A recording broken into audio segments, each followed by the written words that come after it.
Welcome back to Horses of Courses. I'm Tania. I'm Susanna. And we're bringing you your June episode Because in it's July. Late. It's late. Two months in a row. We've been 2 days late. Listen, I try Always to a get her to dollar record short. too, and she won't. She's like, I'm all talked out. It doesn't take a whole lot to talk me out if I'm traveling. Yeah. I ride around with Susanna, and Susanna will talk, and I'm just over there like, I have to call her Peckerhead to get her to answer me. yeah. Hey, Peckerhead, I'm talking to you. But it's not because it's a dirty name. It's because she pecks on her phone constantly. Okay, Susanna. You all have no idea what Susanna's wearing. You all have no idea what Tania's wearing. Well, really, honestly, both of us. We'll have to take a photo, and it'll be in our Spotify, It like won't our be- cover photo. It'll be from one end of the spectrum to the other, Yeah. that's for sure. So I'm not going to describe it so that you all can wait with bated breath. And, Just know that I'm very look for the photo. conservative and she's very risque. Yes. So we are bringing you this episode from Hagyard. This is the third time, I think, and it's been a pretty good visit. Dr. Freeland.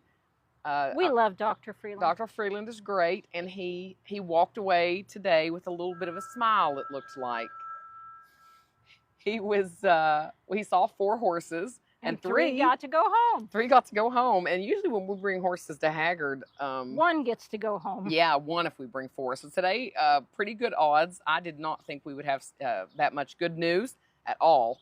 I think I said 1 out of the 4 would probably get a good prognosis. So 3 sound like they got pretty good news. And so we'll take that. We'll say that's fantastic. How much money do you think we spent today? Oh, I don't know, maybe $2,000. I think it was $2,000. Yeah, so if you're listening, maybe $2,000. We'll know in about a month. They bill about a month behind. So while we're going to talk to you about other things we need donation-wise, you can just you can know that right off. $2,000 vet day. We are going to move right into our first topic. Susanna was actually just having this conversation with someone yesterday, and then it came up again today. What is that thing, Susanna, that you love to talk about so often? Oh, magnesium deficiency. One time I was in a barn and it cracked me up because I hear exceptionally well, so I listen to people's conversations. They don't have any idea. This lady was like, I love Mare's Magic. I gave it to my gelding and it helped him too. And the thing is that people don't understand why it helped the gelding. When it's labeled Mare's Magic, it's because the gelding was low on magnesium, and that's what Mare's Magic is magnesium. When I think people, they tend to think it's a hormonal balance thing that only could impact mares. I almost think they think magnesium affects a mare's heat cycle. Right. So, but they don't understand. They just think it's magic and don't understand the science behind why it works. And so, actually, we had a horse seen today, and he checked out. His vision's great. He has no pain anywhere in his whole body that we can, well, we always say you can never rule out pain, but he passed everything. Yeah. So the thought was he's a really overweight horse and that has metabolic disease. Right. And he suggested giving him some magnesium and doing things like you would do for a metabolic horse. Right, until we get the testing back, and then he said we'd talk about it further. Right, and so I thought that was interesting. Magnesium's come up a couple of times in the past week. So magnesium for this metabolic horse, and then also who is a gelding. Yes. So in theory, you could put him on Mare's Magic. But you'll spend a lot more money that way. Well, and that's the point I was going to lead into. A trainer was just talking about a horse that she wanted to put on Mare's Magic, and Susanna's like, well, you realize that's just increasing the magnesium for the horse, and you can do raspberry leaves much cheaper. Yeah. And she's somebody who really looks for a lot of issues in horses and finds them and so forth, but she didn't know. Yeah. So it seemed like a good topic, I think. Shout out to Olivia Dixon, though, because she was the one who told me years ago, use organic raspberry leaves. Well, and remember the bushes you have growing at your house. Yeah. Tell that story. And yeah, so in the springtime, potassium gets really high in my grass. And I catch my horses all the time eating raspberry leaves that grow along the edges of the pasture. They just go and choose it themselves. People say horses don't know what they need, but I really think that's not true. I just think that we haven't invested enough science in it to figure it out. So if you have a horse that you have on Mare's Magic right now, you really can look into buying in bulk, like on Amazon. Organic raspberry leaves. Sometimes Sam's has it too. Right. So that's a thought, and also a magnesium. You know, if you're having behavioral issues and you have never thought of a correction being magnesium, then start thinking that way. Hyper reactivity, Well, and some behaviors under saddle that in are runners, when their magnesium gets low, they say they get all whole body soreness and stiffness. So Yeah. I would imagine that's what happens for a horse too, even though they can't tell us that. I'm curious about now what did he say, because I don't know this and I wasn't here yet, about the connection to metabolic horses and needing to add magnesium. Something about the effect on their thyroid. The thyroid doesn't process the magnesium as well, Right. so you need to up it. Okay, so that's something we'll probably explore more when we leave here today, but just so you know. That's not our phone ringing. Yeah, we're recording outside here at Hagyard, so there's all kinds of activity. It's a busy place today. So, talking about things that the rescue could use donation-wise, we actually just had to remove our tractor's fuel injector pump. And just score one for Susanna. Yeah, Susanna diagnosed that without even seeing the tractor, and we had multiple people look at it, and they did not figure it out. But it's $1,600 just to rebuild the pump. That does not count the cost to have towed the tractor, or the cost to have removed the part, or to put the part back. So probably around a $2,000 repair, but we do have to have that tractor constantly. So if you're hearing this and you're thinking of a way to help, we would love you to consider hopping on wvhorserescue.org and donating to that tractor repair. Also, if you want to keep your tractor from having this repair, don't let your diesel get below a quarter of a tank in your tractor, and don't let your diesel get contaminated with water, because both those things contribute to this problem. Right, and that has been an issue since we've had the tractor, keeping people run the fuel them till clean. they almost run out, but you really should keep about a quarter of a tank in your diesel tank, because if not, it condensates. So the story, we're getting ready to have the Appalachian Trainer Face-Off event in August, the 21st to the 23rd. And in thinking of a rescue story to talk to you about today, the one that popped right into my head was the story of Davinci. So that was January, I believe, 2018. I went out to Susanna's and we did an auction pull, which we don't do very often. We very rarely have done that. And this auction, not frequented by any other rescues, and it's a kind of a rural auction. Right, and they ran maybe 60 horses, maybe not even, 50 to 60 horses. That might even be more than it was that night. And we stayed really late. They always run. I mean, the listeners may not have been to a horse auction, but lower end horse auctions tend to save the worst for last. So if you're there as a rescue, you're really going to want to be there till the very end. Right. And these were the last few horses that were ran, except for maybe a few little donkeys. But Raven had picked him out of the pen and said, that's the one I want to pull. Right. So he was feral. So we knew he would be ran through loose. Or he was semi-feral anyway, in a little stallion. He was a leopard Appaloosa, kind of POA, Pony of the Americas looking stallion. Adorable. He was really cute. And there was also a mare that was really lame and blind and heaves. I can't remember what all. She was blind. We pulled her specifically to euthanize Yes, her. that's kind of a humane euthanasia, just a mercy pull. And so it was there. It was like Nelson was with us, your daughter Raven, and we. It was interesting because I hadn't been to an auction in probably five or so years at that point, and I was curious what horses were selling for. I think one part of this story, if you're listening and you know people who do kill pen stuff or feedlot stuff, that if you want to really help a horse, the price to do that at an auction where there's not exploitation going on at a high level is pretty low. We ended up, when they ran Davinci through, I think we ended up paying $185. That's how much it was. It was $185 for Davinci. I think he was around 7 years old, again, intact, semi-feral. And then the old mare, she was only like 130 or 135, I think is what it was.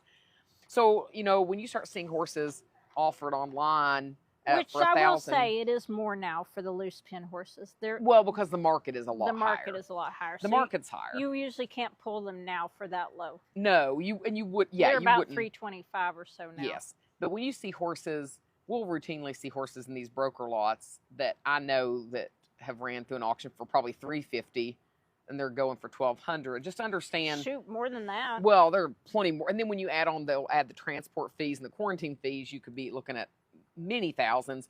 But just be aware, that's padding the pocket of the guy. It's like buying the puppy from the puppy mill, saying you're saving the puppy. You're actually contributing to the problem. Each of our mamas that we have now, they went for $1,200 to $1,500. Yeah, and did that include the foals on their sides? No, they were all still pregnant. Oh, they were all still pregnant, right?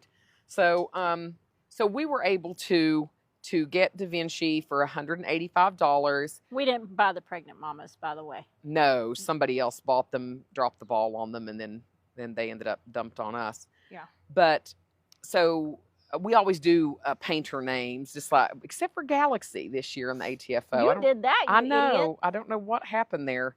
I guess we could say there's been many people who have painted a Galaxy. But, Maybe. But it's usually the artist's name, not their subject.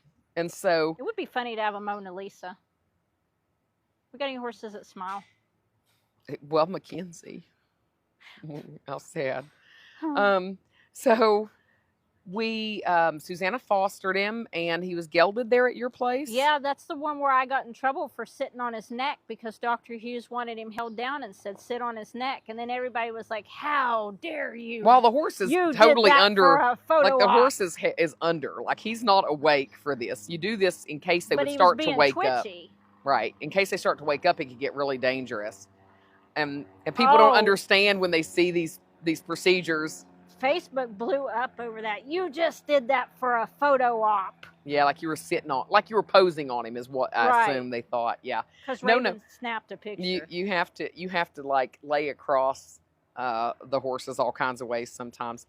But anyway, so he ended up in the 2018 ATFO. He was selected by Vivian Jones, and he was adopted at the event, and he has stayed in a pony hunter jumper kind of program, right, for all these years. I think that they outgrew him and they rehomed him through us, maybe.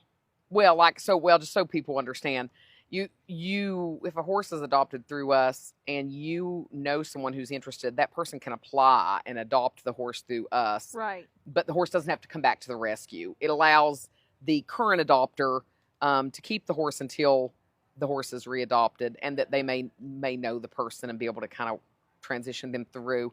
But actually, I think I'll have to ask Tanya, and if you are listening, we'll follow up and maybe we'll do a before and after before the event.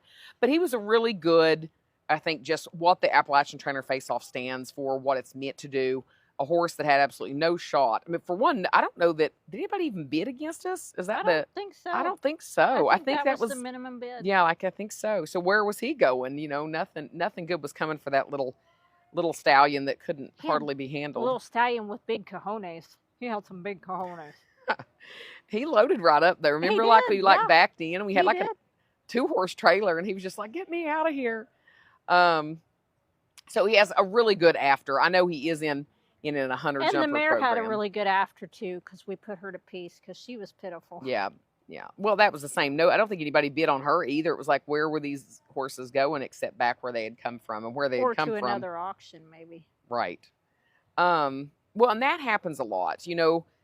These little auctions feed into big auctions. Horse traders, they're slick. I mean, it's a business. And if you hear this, there are some folks who are horse traders that do a decent job. They're really buying horses, putting some time into them, giving them a better shot. A lot of them aren't doing that. But if they go and they'll go to these low-end auctions, buy the cheap horses and take them to another auction and make a quick $100 per horse, $200 per horse.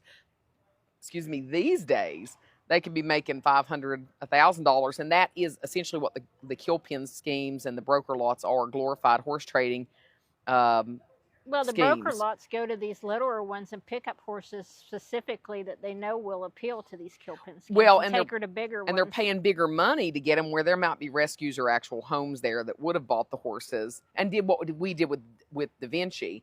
That horse today would probably have brought far more and would have fed into a bigger thing or went straight to a kill pens scheme.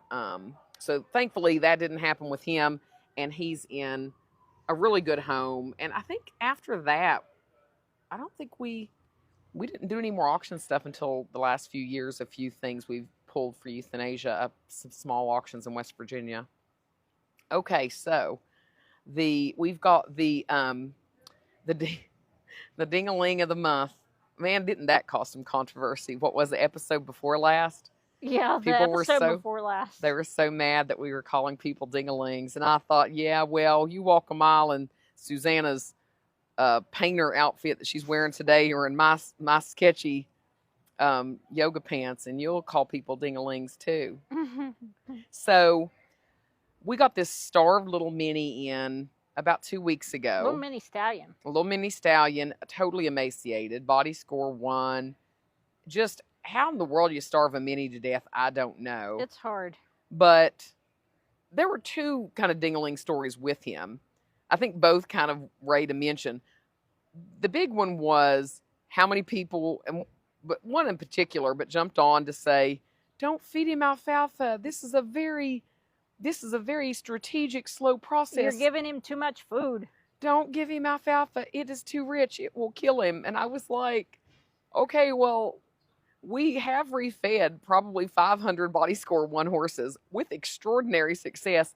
And to their credit, we haven't gotten a lot of starved horses in the last few years. So even if you're a follower, you may not realize that we started out rehabbing emaciated horses and had the best success of any program in the United States, horse for horse, and not losing any to refeeding. But also research-wise, there's a ton of research for alfalfa, and because especially of the ratios it has of certain vitamins and minerals, that it makes it actually the ideal thing to use in a refeeding program. We haven't always had it on hand, so we have alternatives. But now that we had it on hand, it was very easy. And the evidence speaks for itself. The little guy has come along really well. He's doing great. The person even said, he's trying to kill us now. Yeah, now he's a little savage. I call him a murder hornet. Murder hornet. But the woman said, well, I'm going to check back. I'll be curious what happens with him. Well, honey, he's alive. He's doing fine. You know what would be really funny is if when you're gelding him, you painted yellow stripes on him. Oh, then they'd be like, look, they're painting them. We gelded the murder hornet. But we're not against painting horses, by the way. Use vegetable paint, knock yourself out. Who if cares? the horse isn't worried by it, and it gets people interacting with him. We want people to love them. So little kids come out and the horse don't care. Put a little bit of finger paint on the horse. They're like, oh, we're getting a massage. I'm actually expecting if one of the ATFO trainers that picked Twain doesn't paint zebra stripes on him and call him a zebra, he's missed a great opportunity. You heard my paint zebra stripes on a horse story, haven't you? No. Well, we painted Montana, one of Susan's horses, like a zebra for Halloween, and my kids were circus performers. Oh, yes. And the zebra stripes stayed on Montana for like 6 weeks. We couldn't get them off. She's like, well, thankfully show season's over. It was ridiculous. Listen, somebody will hear that. To be washable. Somebody will hear that and be like, you toxic. It was toxic. It poisoned her. That's why it didn't come off. That's the kind of world we live in. Well, he lived to be 31, so I think, he was all right. So the other part of the Tennessee ding-a-ling story is the previous owner came on and said he looked worse when you could see the little fella had gained probably 50 pounds. He looks worse. And then all the Heart of Phoenix followers were aggressively jumping to defend us. And what was it you said on there? Susanna goes, ma'am, I hope you get to the optometrist soon. Ophthalmologist soon. Yeah, I was like, madam, I think you ought to make an appointment with the ophthalmologist.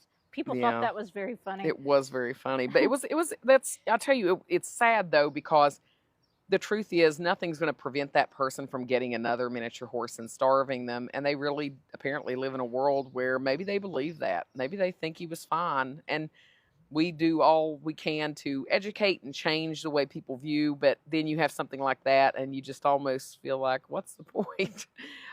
Thankfully, about 100 people they could see the difference. And in the end, he'll rehab, he'll be castrated, he'll get a home, and one day not be a little murder hornet.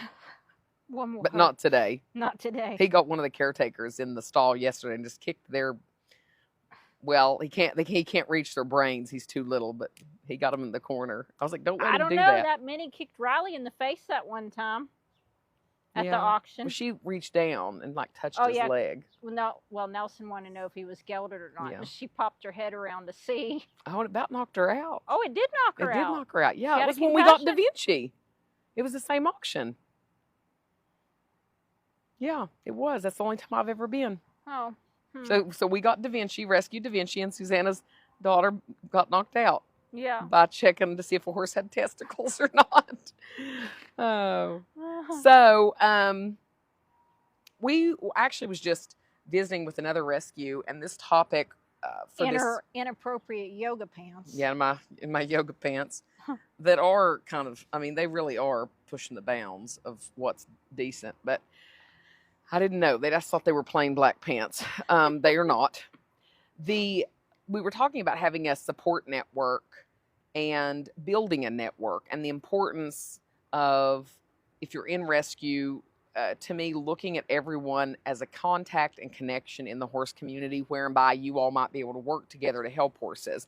And buddy, if there's anything we excel at, we got that part down. That is, I think, a strong point of Heart of Phoenix. But what I wanted to kind of make the leap over into your own life and horsemanship journey. And I think, honestly, Rider Wars, and if you're not following that, guys, you should be following it. Rider Wars is a new part of the Appalachian Trainer Face-Off where we're seeing how much can a person learn in 100 days as a rider. And what I've kind of seen with Rider Wars, it's almost facilitating and inspiring people to have that support network, because as a requirement of Rider Wars, you have to go to multiple riding coaches. You have to hear feedback from mentors.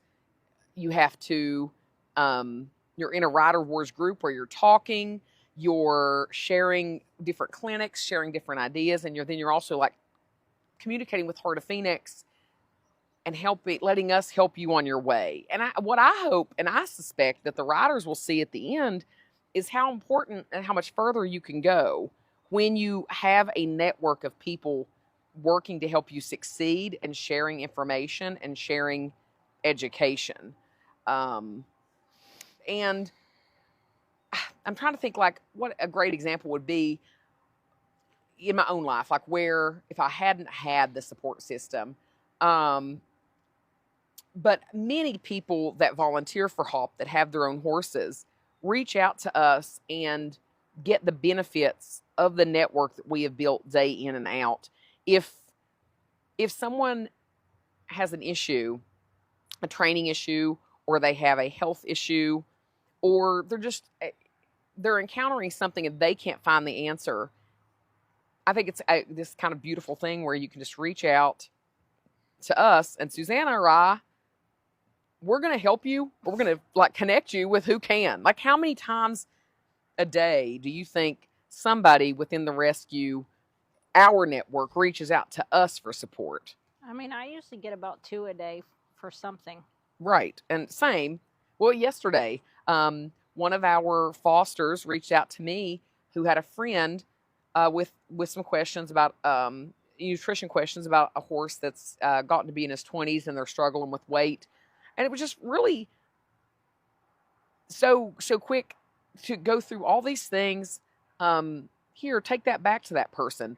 If you want to be able to build a network, you do have to have something you're offering, but you also have to be willing to be part of it as well and use it yourself. Trainers have many times reached out to us with questions or needs, and at the same time, then we turn around and we ask trainers, hey, do you have a spot? Can you run? And yesterday, Amy Dean, who's in the ATFO, this year she has Papa Smurf. I needed a horse moved for us to pick up here from Versailles here to Newtown Pike. And Amy's like, hey, I'm here. I can go do it, which will save us when we leave here, about an hour of travel time or more in traffic. And so when you get into horses, I mean, I think, or anything, but if you get into horses, well, I think you have I think out where you live, outside of the rescue, just the network, you have somebody, that can cut hay, somebody that can test soil, and people don't even think of those things. Like, They seem to be the same person, actually. Are they the same person? Oh, it's your extension agent. My county extension agent cuts my hay. Right. I lost all my hay this time, though. That sucked. That's very sad. But like, just think of out there, and then the kids you met when you were at Jesse James Riding Stables, and I'm their resource, though. They got a problem, they call me. Right, but I have significantly impacted for the positive all of their horses because of them being in the network with me. Right, and think about where you live in Amish country, that networking and what it's meant to inroads into Amish communities, and being able to get horses when they're better for sure, changing the way they fed horses in some communities, and also when a horse has reached the end of its working career, that they feel comfortable saying, "Hey, I'd rather Heart of Phoenix get this horse, than to take this horse to an auction." Yeah, and as a side note, they've sent us 5, and 4 out of 5 have gone on to be okay for second careers. Right, which is better than their typical surrender rate. Think was their.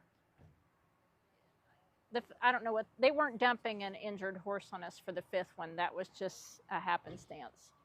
Well, and that just, I think, just goes to show the value in like short term and like long term networking. If you're going to be in the horse world, find roads into resources, and that's trainers, that's coaches, that's feed reps, that's extension agents. Could be the Amish people in the Amish communities. Well, I will tell you on the reverse side, because people are very judgmental about the Amish, but it was the Amish who told me about the Epsom salts for laminitic horses, and it truly does help. Right. So. Well, we've used it. Yeah, we've used it. I mean, we've used it right at the facility. Yeah, I mean, I just, essentially when I was talking to this rescue earlier today, it was so much information we went over. I mean, I have a whole, like, almost 2 sides of, like, the things they wanted to talk about. And they're like, well, how could we summarize this? And essentially it was build a big network, build it and cultivate a big network. And if you want to do well with horses and do right by horses, that has to be, I think, at the forefront of whatever you're doing, whether it's rescue or you're just an individual owner, whether you're a trainer trying to build a business, whether it's showing. It's not, the people aren't competitors or out, they're part of an industry that needs to rely on each other and be an asset. Don't just be the drain. Be an asset. But I think our horse is probably about woke up, and we've got to go pick up 2 more. So that's, I think, all we got for this late June. Wow, we usually don't end really abruptly like that. Yeah, well, we've got to get on the road. Late June episode. We're gonna try to get to you this month on time. Well, I'll be in West Virginia. Well, if all my testing turns out okay, I'll be in West Virginia like July the 25th or something for my sister's baby's birthday party. Well, if you're a person inclined to talk to the Lord about Susanna's testing, and she'll be there at the end of the month with good testing results for our July episode of Horses of Courses. Until then, I'm Tania. I'm Susanna.